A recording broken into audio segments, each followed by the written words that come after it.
చారిత్రాత్మక మేడారం జాతరకు టీఎస్ఆర్టీసీ అన్ని ఏర్పాటు చేయడం జరిగింది.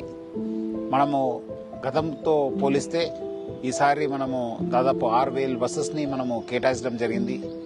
ముఖ్యంగా ఈసారి మహాలక్ష్మి పథకం ఉండడంతో ఎక్కువ మహిళలు, ఆడపిల్లలు, థర్డ్ జెండర్ వాళ్ళు వస్తారని చెప్పి మనము అంచనాతోనే ఈసారి మన బస్సెస్ కావచ్చు, క్యూ లైన్స్ కావచ్చు, పార్కింగ్ ఫెసిలిటీస్ కావచ్చు, అకామిడేషన్ ఫెసిలిటీస్ కావచ్చు, అన్ని కూడా మనం ఎక్కువ చేయడం జరిగింది.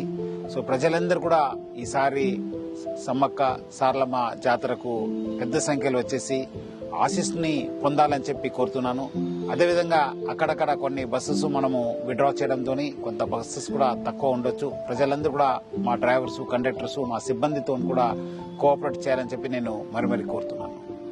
ఈ జాతర వచ్చే భక్తులకు నేను తెలియపరిచేది ఏమంటే, మన బస్సెస్ ద్వారా వస్తే, మా బస్సెస్ లో ప్రయాణిస్తే వాళ్ళు గద్దె దగ్గర దాకా పోవచ్చు. ప్రజలందరూ కూడా కోరుతున్నాను, మా టీఎస్ఆర్టీసీ బస్సులో ప్రయాణించి మీరు చాలా సంతోషంగా, సంభ్రమంగా మన దర్శనం చేసుకుని మీ తిరుగు ప్రయాణం మా బస్ ద్వారా పోవచ్చు.